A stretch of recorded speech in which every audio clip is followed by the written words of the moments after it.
सरपंच आहे. 5 वर्षाचा कालावधी माझा पूर्ण झालेला आहे आणि आता प्रशासक म्हणून नियुक्ती आहे. वडगाव, तालुका खंडाळा, जिल्हा सातारा. 22 तारखेला मी शिरवळ पोलीस स्टेशनला राहुल शंकर खामकर या व्यक्तीविषयी आम्हाला ज्यावेळेस धमकीचा मेसेज आला, पोलीस स्टेशनला तक्रार अर्ज केला होता. तरी पोलीस प्रशासनानं त्यावर काही कारवाई न केल्यामुळे 28 तारखेला माझ्यावर जीवघेणा हल्ला झाला. त्या जीवघेणा हल्ला करणाऱ्या महिला राहुल शंकर खामकर व त्याची आई छाया शंकर खामकर यांनी मी माझ्या घरात अंगणात म्हणजे कपडे वाळत घालून बसली असताना त्या आली आणि डायरेक्ट म्हटली की ही ती बाई असं म्हणून मग त्यांनी मला सुरुवात केली शिव्या वगैरे घालायला. मला वाटलं पोलीस स्टेशनच्या लोक आहेत काय. मी त्यांना विचारलं, मॅडम तुम्ही कुठल्या पोलीस स्टेशनच्या? ती शिव्या वगैरे देऊन घाणेरड्या भाषेत बोलायला लागली. म्हणून मी मोबाईलमध्ये रेकॉर्डिंग सुरू केलं असता त्यातल्या एका लेडीजनं मला म्हणजे हात फिरगाळला आणि नंतर त्या 4 लेडीजनी माझ्यावर हमला केला असताना मी ओरडत होते, वाचवा वाचवा. माझा फोन हिसकावून घेतला. आमच्या गावच्या स्थानिक पोलीस पाटील रुपाली शिर्के तिथं बाजूला उभ्या होत्या, तरी त्यांनी मला सहकार्य केलं नाही. मी ओरडत होते, वाचवा वाचवा. त्या नुसत्या बघण्याचं का त्यांनी हे केलं, भूमिका केली. तिथूनच मी जाग्यावरूनच पोलीस स्टेशनला फोन केला पोलीस अधीक्षकांना, माझ्यावर असा प्रकार घडतोय, पोलीस पाटील इथं आहेत उभ्या. तर पोलीस स्टेशनमध्ये मला म्हटले की तुम्ही मॅडम इथं पोलीस स्टेशनला या. मी माझ्या मिस्टरांना फोन करून घरी बोलवलं आणि ते मला मग घेऊन मी आहे त्या मारहाणीच्या ह्याच्यातच पोलीस स्टेशनला गेले असता तिथं पोलीस प्रशासनाने माझी तक्रार घ्यायला टाळाटाळ केली व मला तिथं थांबवून ठेवलं. उलट माझीच तपासणी करायला लागली. मी बोलत असताना तुम्ही बोलू नका, एक जण बोला. माझ्यावर हमला झालाय तर मीच बोलणार ना. मग माझं तुम्ही ऐकून न घेता 2 तास मला तिथंच थांबवून ठेवलं आणि तुम्ही समोरची ज्याची मी तक्रार केली त्याचीच बाजू भक्कम करत बसले. पण ज्यावेळेस मला मारहाण करत होती त्यावेळेस त्यातली एक लेडीज मला म्हणतच होती, आम्ही दादांची माणसं आहे, तुझा हाफ मर्डर जरी केला तरी कुठल्या पोलीस स्टेशनला तुझी तक्रार घेत नाही अशी ती म्हटली होती. आणि तेच घडलं. मी 3 तास शनिवारी तिथं पोलीस स्टेशनला त्या मारलेल्या अवस्थेत बसून होते, तरी पोलीस प्रशासनाने माझी तक्रार घ्यायचा टाळाटाळ केली. आणि त्याच्यानंतर मग मी SP ऑफिसला सातारला आले, तिथं माझी तक्रार दिली, तिथं सिव्हिल केलं. त्याच्यानंतर मग SP मॅडमना मी दुसऱ्या दिवशी पुन्हा भेटायला गेले सोमवारी. SP मॅडमनी भेटल्यानंतर मग फोन करून सांगितल्यानंतर मग माझी तक्रार घेतली FIR केला. तरी पण मी पोलिसांना सांगत होते. शनिवारी माझ्यावर हमला झाला, रविवारी पण ती लोक तिथंच होती, शनिवारी पण तिथंच होती. जर पोलीस प्रशासनानं योग्य वेळी मला सहकार्य केलं असतं तर आज ही माझ्यावर वेळ आली नसती. आणि माझं पूर्ण कुटुंब, माझ्या 2 मुली, माझे मिस्टर आणि माझी नणंद हे मृत्यूच्या ह्याच्यात जसं काही दडपणाखाली कधी काय होऊ शकतं. एवढा हमला माझा एक महिला सरपंच असून माझ्यावर झाला. तरी पण लोक पण पुढे येऊन साक्ष द्यायला घाबरतायत. मला म्हणतात तू महिला सरपंच असून तुझ्यावर तर हमला होऊ शकतो उद्या. आम्ही तर काय सर्वसामान्य माणसं आहे. पोलीस प्रशासन सहकार्य करत नसल्यामुळं राजकीय दबावाखाली पोलीस यंत्रणा कोणाच्या राजकीय दबावाखाली करते हे तुम्ही तुमच्या मार्फत मला न्याय मिळावा पोलीस स्टेशनमधून आणि माझ्या पूर्ण कुटुंबाचं संरक्षण व्यवस्थित व्हावं याच्यासाठी न्याय मागायसाठी पोलीस प्रशासनाकडे गेले असता त्यांनी टाळाटाळ केली. आज मी 8 दिवस झालं पूर्ण मानसिक टेन्शनमध्ये असते. मानसिक संतुलन बिघडायचा. मी फिर्यादी असून सुद्धा पोलीस स्टेशनचे पीठ हवालदार मला वारंवार फोन करून सांगतात तुमचा क्रॉस कंप्लेंट झालेली आहे तुमच्या मिस्टरांना, तुमच्या नंदेला. म्हणजे ज्यांनी क्रॉस कंप्लेंट केली त्यांच्याकडनं तुम्ही नंबर घ्या ना, कोणी केली, काय झालं. म्हणजे मी फिर्यादी असून माझ्यावर हमला झाला, एक महिला सरपंचावर जीवघेणा हमला झाला, त्याच्याकडे टाळाटाळ करून क्रॉस कंप्लेंटला महत्त्व दिलं जात आहे. म्हणजे महिलांचा जीव म्हणजे माझ्या कुटुंबाचा जीवाला एवढा धोका असून सुद्धा राजकीय सूड हा उगवला जातोय. पोलीस पाटील आमच्या समोर माझ्या शेजारी उभे असून सुद्धा त्यांनी थांबवलं नाही.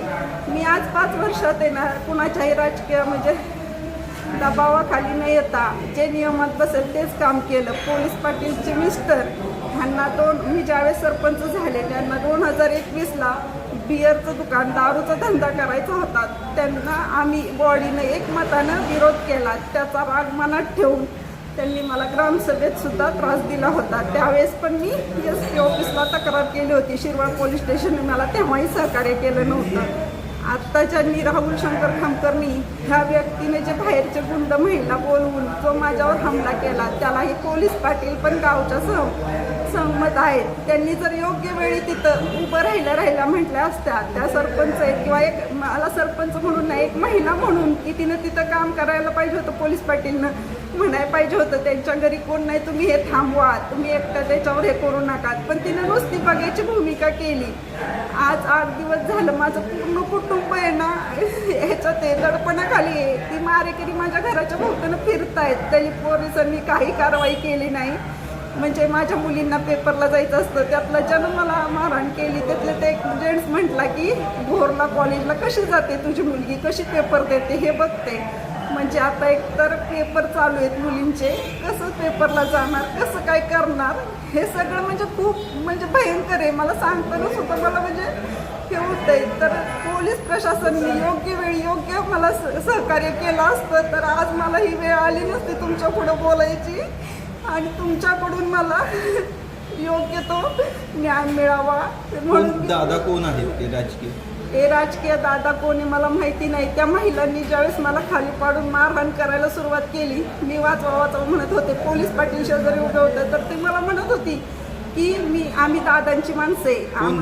कोण दादा आता ते त्या बायकांनाच माहिती असेल ज्यांनी मला मारेकरी सोडले त्यालाच माहिती ते दादा कोण आहेत. म्हणजे पोलीस यंत्रणा राजकीय दबावाखाली जर काम करत असेल तर महिला सरपंच म्हणून जर माझ्यावर हमला होत असेल तर सर्वसामान्य मारहाण करायचं कारण काय नेमकं? राजकीय सूड त्यांनी उगवला. कारण मी ज्यावेळेस महिला सरपंच म्हणून काम करत होते त्यावेळेस मी माझे निर्णय स्वतः घेत होते. गावातल्या काही चुकीच्या कामांना त्यांच्या चुकीच्या सह्यांना कुठंही मी त्यांना महत्त्व दिलं नाही. जे लिगली आहेत ते काम केलं. त्यांच्या कामांना कुठंतरी थोडासा त्रास झाला असेल आणि पोलीस पाटीलच्या नवऱ्याला ज्यावेळेस तो दारूचा धंदा टाकायचा होता त्याचा सुद्धा अर्ज आमच्याकडे आहे. त्याला एक मताने आमच्या बॉडीने विरोध केला, ग्रामसभेतही विरोध झाला. त्याचा राग त्यानं मनात ठेवून ह्या राहुल शंकर खामकरला सहमत करून म्हणजे बघायची भूमिका केली. पण ह्याच्यातून एक असं होतंय की जर महिला सरपंचावर हमला होत असेल राजकीय दबावाखाली तर बाकीच्या महिलांनी कसं आणि त्यामुळं लोक साक्ष द्यायला सुद्धा समोर येणार. मला मदत करायला त्यांना खूप वाटते की आपण हिला जाऊन समोर सांगावं मदत करावी पण लोक भीत आहेत. आज तुझी पोलीस स्टेशनला तक्रार घेतली नाही, आज तुला फिरायला लागतं SP ऑफिसपर्यंत जावं लागतंय. आणि एवढं सगळं होऊन सुद्धा क्रॉस कंप्लेंट त्यांनी माझे वडील, माझा भाऊ, माझी मुलगी पेपरला गेली असताना माझे मिस्टर जर घरी असते तर त्यांनी मला हात लावून दिला असता का? म्हणजे पोलीस क्रॉस कंप्लेंटीचं पण टेन्शन मानसिक संतुलन मला देत आहेत फोन करून की तुमच्या घरातल्यांनी माझी मुलगी जर पेपरला गेली असता तर ती कशी मारहाण करेल. म्हणजे माझ्याच घरात माझ्याकडे तसे फोटो आहेत तसे पुरावे आहेत सगळे. त्यांनी माझ्या घरात CCTV आहे का तुम्हाला मारहाण करताना? CCTV नाही आहे. मी मोबाईलमध्ये जेवढं मला रेकॉर्डिंग करता येईल ते केलं. ज्यावेळेस त्यांनी मला जे मारहाण करणारे ते कुठले आहेत? ती राहुल शंकर खामकर आणि त्याची आई छाया शंकर खामकर ह्यांना माहिती असेल ती लोक कोण आहेत कारण त्यांनीच आणून दाखवलं. मी म्हटले जमिनीचा वाद असला तरी पण हमला करणं माझ्या जीवावर बेतणं हे त्याचं नाही. हा त्यांनी राजकीय सूडच उगवलेला आहे. राजकीय सगळं त्यांनी त्याच्यात राजकारणच घुसवलेलं आहे. आज एक जर महिला सरपंच तिच्यावर जीव घेणं हमला होतोय. शेजारी पोलीस पाटील उभे आहेत. गावकरी कोण तुमच्या मदतीला नाही आले का? गावकरी मदतीला यायला सकाळचा टायमिंग होता 11 पावणे 11 म्हणजे मला अंदाज आहे. त्यावेळेस लोक ज्याच्या त्याच्या घरात असतील बाजूची कोण असतील तर मी काय बघितलं नाही. पण त्या महिलाच्या तुम्हाला मी फोटो पण दाखवू शकते, त्यांचे मी व्हिडिओ केलेत. एवढा भयंकर एक गाडी भरून आलेल्या होत्या त्यांनी हमला केला आणि अजून एक गाडी भरून आलेली होती. ज्यावेळेस मी ओरडत होते तर ते लोक येत होते. त्याच्यानंतर म्हणजे ते सगळं बघून लोक एवढी घाबरलेली होती की महिला सरपंच असून हिच्यावर मारहाण होती. त्यामुळे कुणी पुढे यायचं म्हणजे हे केलं नाही. तर मला येणार तुमच्याकडनं सहकार्याची अपेक्षा आहे. पोलीस यंत्रणेनं व्यवस्थित काम करावं आणि माझ्या कुटुंबाचं व्यवस्थित रक्षण व्हावं. आज जी मी दडपणाखाली आहे माझ्या मुलींचे पेपर चालू आहेत तर सगळं व्यवस्थित. नेमकी किती तारखेला घटना घडली ती तारीख सांगा जरा. 28 तारखेला घटना घडली आणि माझी FIR 1 तारखेला घेतली. म्हणजे ह्याच्यात ही पोलीस यंत्रणेचं जे कामकाज आहे ते बघा कसं चालू आहे. माझ्याबरोबर हा प्रसंग घडला तरी 2 दिवस ते जे मारेकरी होते ते त्याच घरात राहत होते, जसं काय आम्हाला भीती दाखवत होते आम्ही परत तुमच्यावर काही करू शकतो. ठीक आहे.